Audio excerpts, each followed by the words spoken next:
Thank you, everyone. A very good morning, ClueCon crowd. I hope we are enjoying the show so far. That is evident from the excitement that we can see in the audience. I don't know why. I mean, the Tuesday was the best in terms of participation. People are going back home sooner, it seems. I can see some bags there. But yeah, thank you everyone for attending the session and hanging in there so far. So I'll try to give a quick introduction of myself, which I find extremely difficult. So I'm a proud father, loving husband, technology enthusiast, originally primarily the co-founder and CTO of Ecosmob, and then co-founder of another 3 companies, which we eventually found, like Hodusoft, Whisper, and Trago Communication. So this is my 4th ClueCon. So on an average, adding 1 company per ClueCon. I'm not sure if the trend will continue. So, and yeah, I've been in the industry since the same time as ClueCon and FreeSwitch. So you can guess my age. Also, I'm using the podium and the laptop right now so that I didn't have to wear the nearsighted glasses. So that's another hint giving away. So Ecosmob, we are a software development company specializing in real-time communication. So anything about voice over IP, telecom, RTC, WebRTC, we are the experts and one-stop shop. So we help the companies with the RTC development, AI, ML, of course, we have to do it these days, for sure. Apart from that, we also help the companies with web and mobile application development, quality assurance as a service, DevSecOps these days, and also L1, L2, L3 support, including 24/7. We went on to build some products as well along the way. We have our own omnichannel contact center, customer experience suite. We have a hosted IPPBX solution, which is multi-tenant. We also have a WebRTC-based soft phone application that we white label for our customers. And last but not the least, we have one end-to-end channel loyalty management software that is a SaaS and PaaS both called Loyalty Expert. If only there was a prize for the longest introduction. So coming back to the original topic that we had, that is designing the Voicebot, the art and science behind it. So not going into very much detail of why it's important, I think everyone understands. So this is probably 3rd or 4th session in the same series. Thankfully, it's not the same. There are some overlapping content which you might find. But we are trying to share the journey we had and the experience we had and learnings we had along the way. So we were tasked with building a Voicebot, which is very much human-like, which is very efficient, real-time, in which people want to interact with the Voicebot. So also we had to follow the GDPR compliance. We had to host locally in our own data center and GPU-based servers. So the pain points we had to address is the latency. So it has to be natural. People don't like the pauses. It should not be robotic, of course. The user should be able to intercept and interrupt the bot naturally, right? Unlike some humans, of course, they don't stop talking. Then contextual coherence, like it should be smart. The responses should be smart, accurate, and context aware. So it should be very much predictable as well. So we came up with this, after a lot of research, we came up with this architecture, which is, not groundbreaking for the people who are working in distributed architecture, but that's the de facto standard for any scalable architecture these days. That is service-oriented, high-performance, scalable, fault-tolerant, and modular, of course. So we had these 3 layers. So the first top layer is the application layer, which can be the end-user endpoints. It could be mobile application, VoIP or SIP endpoints. There can be browser-based, WebRTC-based browser application as well. So you can interact with the Voicebot using multiple channels. Then we have something called orchestrator, which is a central nervous system of the whole platform, which contains the voice activity detection module, the Redis queue, which is in memory, and a lot of custom logic, the sorcery to make everything happen. Then we have the STT service, the speech to text, LLM service for reasoning, and TTS to throw audio back to the user after the response that we get from LLM. So as you can see, these are different components. All the different services are there. We are following OpenAI endpoint specifications. And the reason behind that is that a lot of the frameworks and models follow that. So it can become easily plug and play. Like it's very, very modular. We can use even multiple STT, TTS, or LLM engine based on the task or based on requirements. And we don't need to customize the platform much. So that is why we built it this way. And we can use the combination of all. So it's highly flexible, highly robust, and scalable. So if we talk about the flow, how the audio flow works throughout the system. So whenever we receive the audio from the user, the orchestrator will use the voice activity detection module to detect the speech. So once the speech is detected, that is sent to the STT service to convert it into the text. So once the user stops talking, we get the full sentence. That is in turn sent to the LLM service, wherein we get the proper response based on the way the bot is designed. We'll come to that, how it's designed exactly. And once we get the response, we send it back to the TTS service, which in turn creates the speech to be played back to the user, which then goes to the orchestrator, and then finally to the user. So that's how the whole flow works. Now let's dig into the detail of the each component of the architecture and how we ended up doing this architecture the way it is, and which exact models or frameworks or specifications we selected and why we did that. OK, so first let's talk about the orchestrator. So we use the Python async IO library or framework, which can handle thousands of simultaneous connections without blocking the system. So in our case, we found it highly performant, so that's why we selected it. Now the audio that we receive from the user, so that we are using the Radius in-memory queuing to queue that audio to send to the STT module. The reason behind this is these audio chunks are very small, and for such a small size chunks, in-memory Redis queue gives the best performance for real-time audio. Then we do the state management using the async IO lock, which is very, very and extremely important for naturally interrupting the bot and maintaining the stability of the system. Because sometimes also, if you are doing the queuing and you are doing the STT, TTS, sometimes you end up having the non-sequential text or the content. So we have to ensure that despite being async, we have to have some sort of synchronization as well to make sure the flow goes smoothly and naturally. Then we have the built-in observability, wherein the different performance metrics like latency for TTS, STT, LLM, etc., can be stored for each turn, each response, for further optimization and tuning. So as I mentioned earlier, we are following the OpenAI endpoint specification, compatibility for all the APIs and modules that we build. OK, the first module is a voice activity detection. So we had to ensure that it is instant and accurate, because if you have the false positives, like if there is something which is not exactly the speech that goes to the STT engine, you are unnecessarily wasting the CPU or GPU cycles.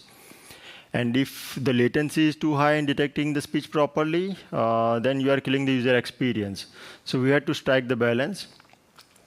So the first strongest contender we had while analyzing was Celero VAD. I briefly talked about that in my earlier talk, ClueCon talk, when we used the transcription and voice biometrics. So that time we used to use that. So this time what we found is, despite being established, there was some high latency and delay after the end of speech. And also, it was like up to 5 milliseconds sometimes. So we wanted to come up with something even better than that. So we thought, why don't we build our own module logic, how difficult it can be. So we built our logic based on the amplitude, custom amplitude. So we look for the high amplitude, and based on that, we detect the speech. So what we got was ultra lightweight engine that was having the negligible CPU and GPU load. And latency was extremely good, like less than 1 millisecond. And the reliability was horrible. So basically, you get what you pay for. So that we learned the hard way. So then we are doing the further research to identify a better voice activity detection. So then we came across 10 VAD, which is a great module, which is relatively newer in the ecosystem. But it is having the extremely low latency, like less than 1 millisecond. It can do the proper detection, and reasonably low CPU or GPU requirements that it had. Now, our final result or output doesn't come just from the component selection.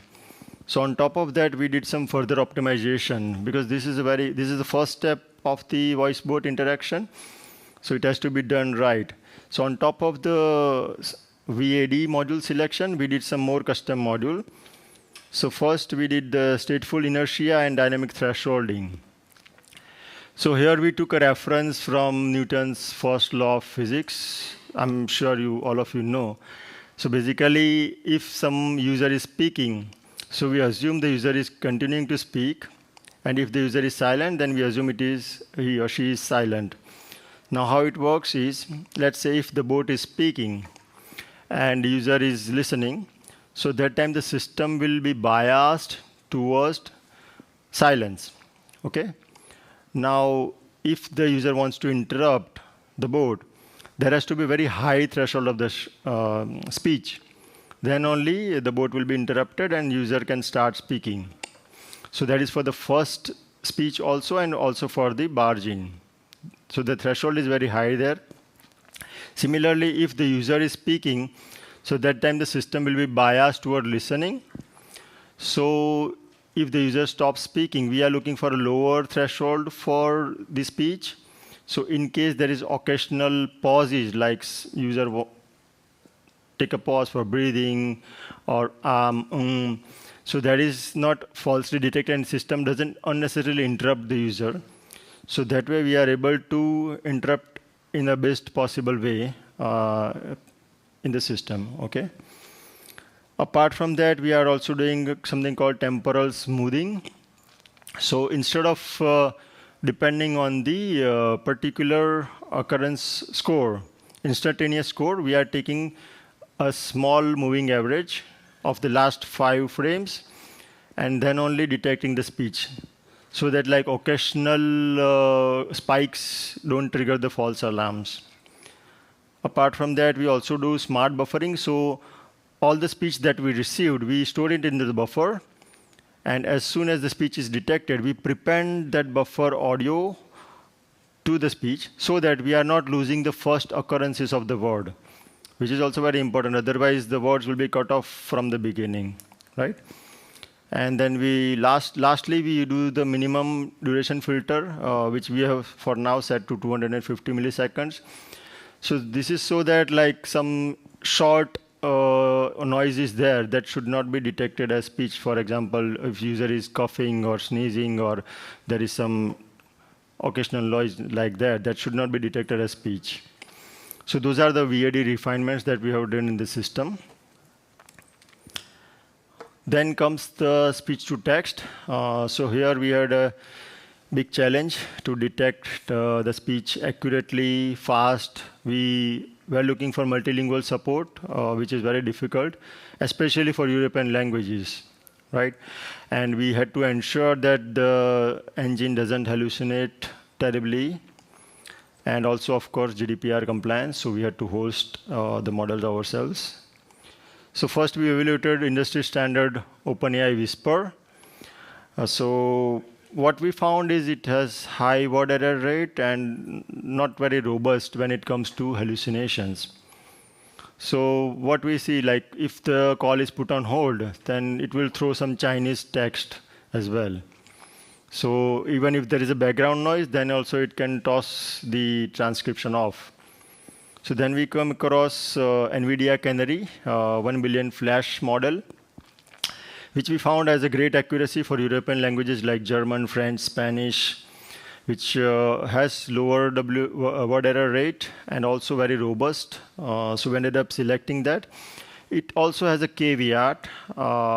It has some predictable failure mode as well. So sometimes, rarely, for a shorter audio also, it creates more transcription.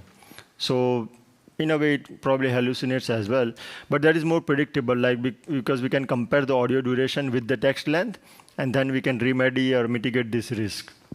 So that's why we have selected this NVIDIA Canary model for STT. Now, most important thing, large language models. So for LLM, after evaluating various models, we nailed down to the Qwen 3 30 billion model with 3 billion active parameters. So which is extremely high performance and accurate model in our tastes that we found and selected. And for model serving, we first evaluated the industry standard VLLM and SGLang, which is having very high performance. But the downside to those models is that they are very slow to adopt the newer models. So it takes time for them to make it compatible with the newer models. So these days, new models are coming every day, every week. So we want to ensure we can be on the cutting edge, because what is the innovation that is happening, they are coming with better and better accuracy, with lower system requirements and higher speed.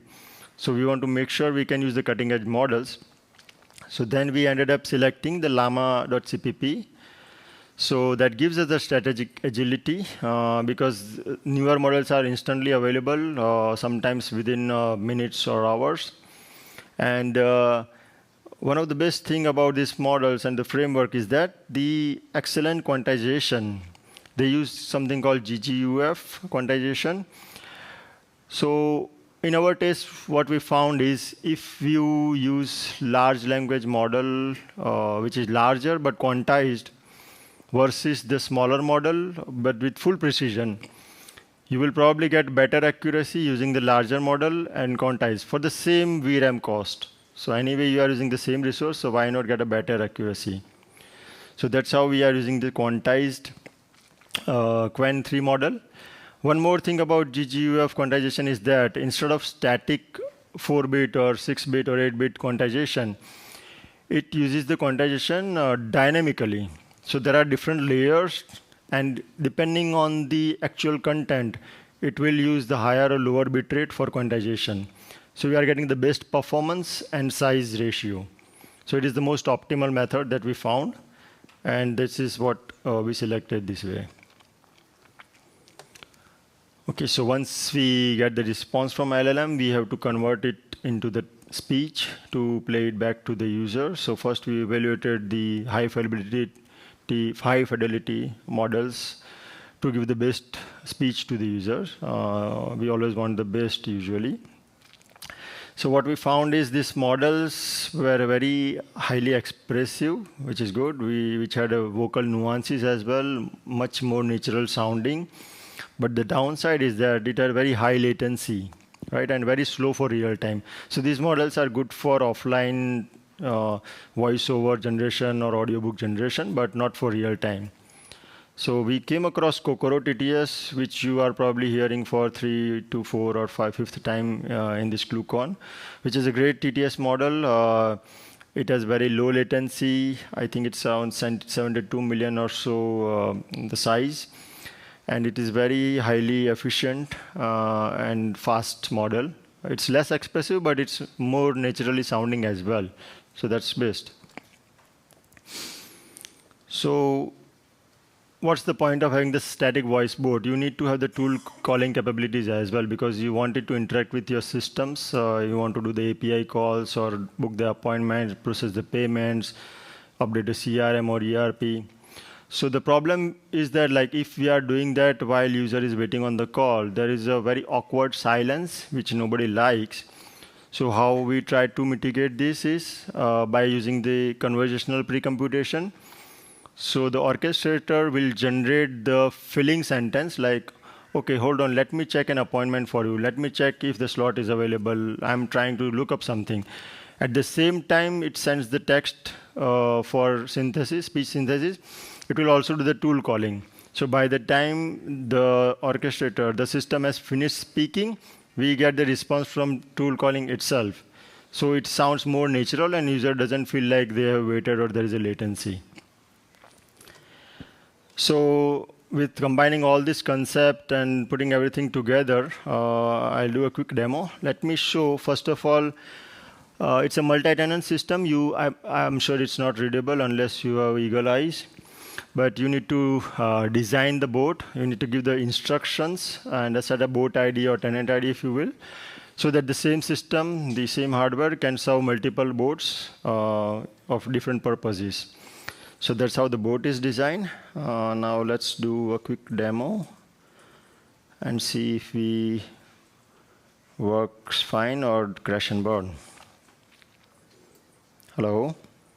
Hello, this is Eva from Nexus Clinic. How can I help you today? Can you suggest our friend to go easy on the tariffs, please? I'm sorry, but I can only assist with appointment scheduling. For other inquiries, please call Nexus Clinic directly at 073-145-67890. Okay, let's book an appointment then. Great, I'd be happy to help you book an appointment. Could you please provide your full name? John Smith. Thank you, John. What is the reason for your visit today? Chronic stress from tariffs.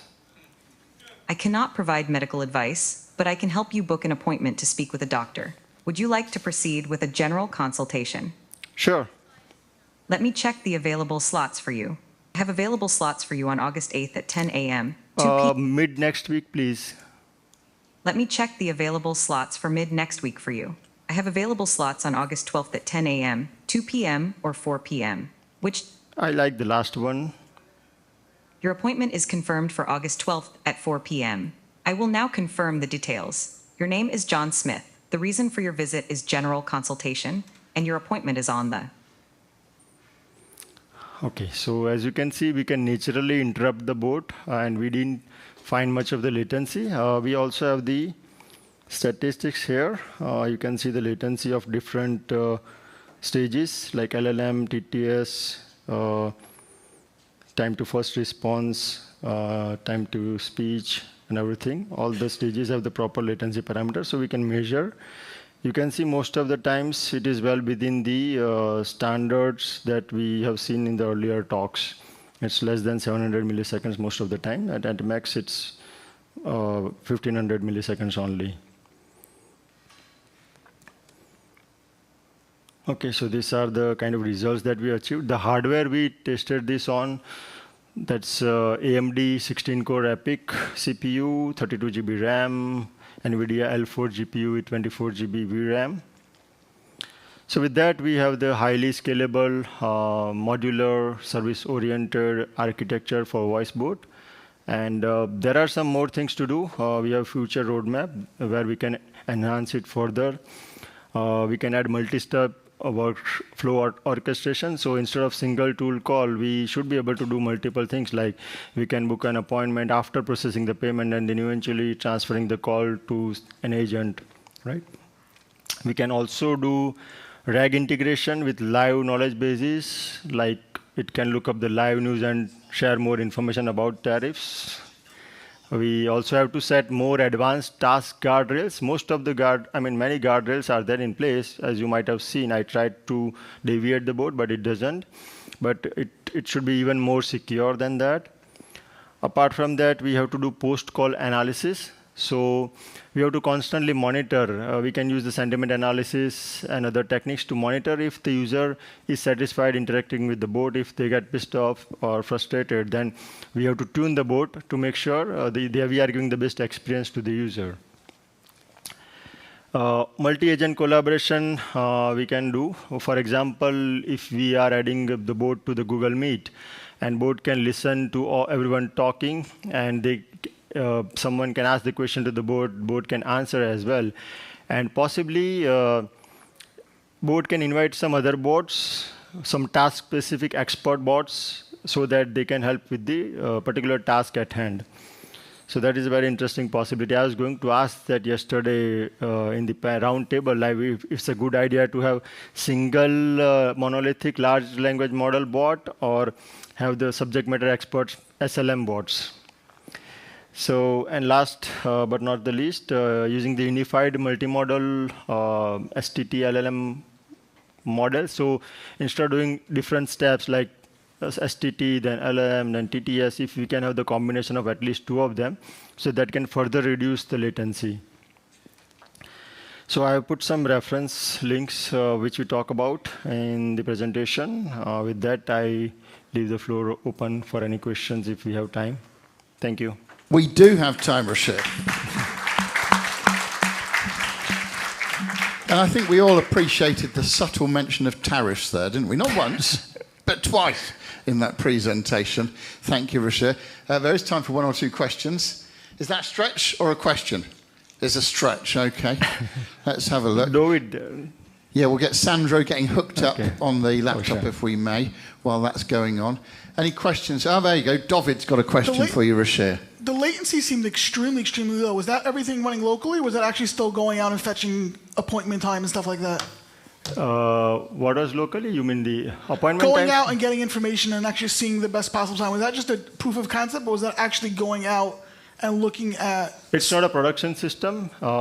It's a development system. It is there it's not locally, not on this system.